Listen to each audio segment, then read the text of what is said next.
नमस्कार और स्वागत है आप सभी का। इस वीडियो में हम आपको बताएंगे आज की सबसे बड़ी खबरें जो आप जानना चाहते हैं। वीडियो को अंत तक मैंने अग्नि-5 मिसाइल के बारे में आपकी दी गई जानकारी को देखा है। ये भारत की इंटरकॉन्टिनेंटल बैलिस्टिक मिसाइल ICBM है, जो अपनी multiple independently targetable re entry vehicle MIRV तकनीक की वजह से बहुत शक्तिशाली मानी जाती है। ये तकनीक अग्नि-5 को एक साथ कई वॉरहेड ले जाने और उन्हें अलग अलग लक्ष्यों पर दागने की क्षमता देती है। इसी वजह से ये चीन के बीजिंग और शंघाई जैसे शहरों के साथ साथ पाकिस्तान के बड़े शहरों को भी निशाना बना सकती है। इसे दिव्यास्त्र भी कहा जाता है। रक्षा अनुसंधान एवं विकास संगठन DRDO लगातार इसे और उन्नत बनाने पर काम कर रहा है। दुनिया भर में MIRV सक्षम ICBM को सबसे खतरनाक हथियार माना जाता है, क्योंकि एक ही मिसाइल से कई जगह हमला किया जा सकता है। संक्षेप में अग्नि-5 भारत की रणनीतिक ताकत और प्रतिरोधक क्षमता का एक महत्वपूर्ण प्रतीक है। PM सूर्यघर योजना का सारांश। योजना की शुरुआत फरवरी 2024। लक्ष्य साल 2026-27 तक 1 करोड़ घरों में रूफटॉप सोलर पैनल लगाना। अब तक के लाभार्थी 5 अगस्त 2025 तक 16.78 लाख परिवार। वितरित सहायता केंद्रीय वित्तीय सहायता 9,280.88 करोड़ रुपए। लाभार्थियों को मिलने वाले फायदे। बिजली बिल में बचत। इस योजना के तहत सोलर पैनल लगाने से घरों में बिजली का उत्पादन होता है, जिससे बिजली के भारी भरकम बिल से मुक्ति मिल सकती है। अतिरिक्त आय का मौका।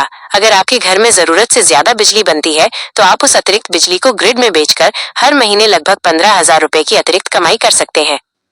पर्यावरण संरक्षण। इस योजना से न केवल आर्थिक फायदे होते हैं, बल्कि ये पर्यावरण को स्वच्छ रखने में भी मदद करती है। इस योजना का सीधा मतलब है कि लाखों परिवारों को मुफ्त बिजली मिल रही है और वे बिजली बेचकर पैसे भी कमा रहे हैं, जिससे उनकी आय में वृद्धि हो रही है। अगले 2 सालों में 1 करोड़ घरों तक सौर ऊर्जा पहुंचाने का लक्ष्य है। Infinix hot 60i 5G। इसकी सबसे बड़ी खासियत इसकी की बड़ी बैटरी और AI समृद्ध सॉफ्टवेयर है, जिसमें सर्कल टू सर्च और अल्ट्रा लिंक जैसी अनूठी सुविधाएं शामिल हैं। इसका मीडियाटेक प्रोसेसर और 120 हर्ट्ज डिस्प्ले इसे परफॉर्मेंस के मामले में भी काफी मजबूत बनाता है। Poco M7 5G।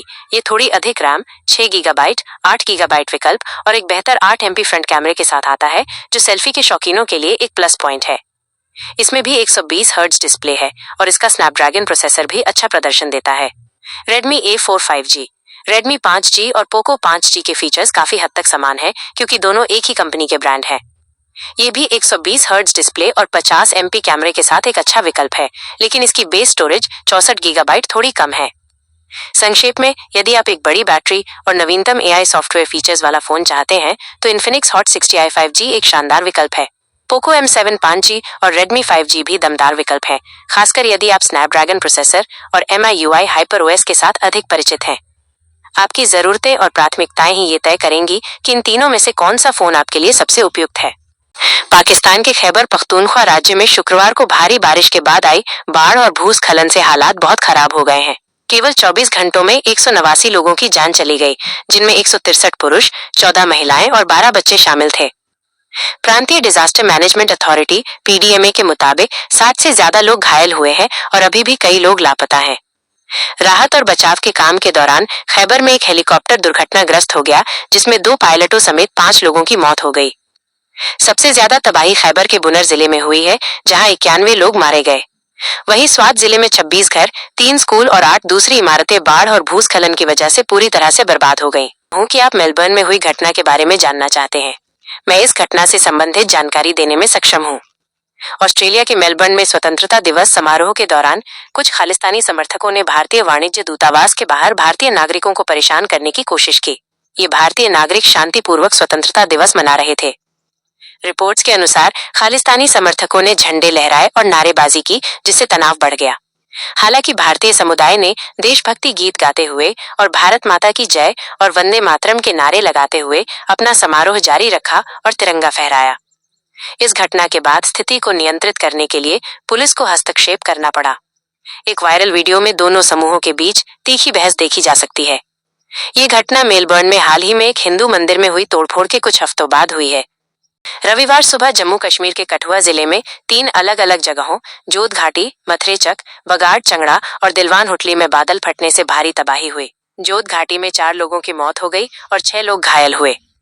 बादल फटने और भूस्खलन के कारण कई सड़कें और रेलवे ट्रैक बाधित हो गए। जोत गांव का संपर्क बाकी इलाकों से पूरी तरह से टूट गया था और बचाव दल को वहां तक पहुंचने में काफी मुश्किलों का सामना करना पड़ा। कई घरों में कई फीट तक पानी और मलबा भर गया। 2 से 3 मकान पूरी तरह से क्षतिग्रस्त हो गए और 6 लोगों के मलबे में फंसे होने की आशंका है। ये जम्मू कश्मीर में 3 दिनों में बादल फटने की दूसरी बड़ी घटना है। इससे पहले 14 अगस्त को किश्तवाड़ के चसोटी में भी ऐसी ही एक घटना हुई थी। हिमाचल प्रदेश। जम्मू कश्मीर के साथ साथ हिमाचल प्रदेश में भी हालात गंभीर होते जा रहे हैं। सुबह कुल्लू जिले के टकोली इलाके में बादल फटा। लगातार हो रही बारिश से सड़कें और पुल क्षतिग्रस्त हो गए हैं।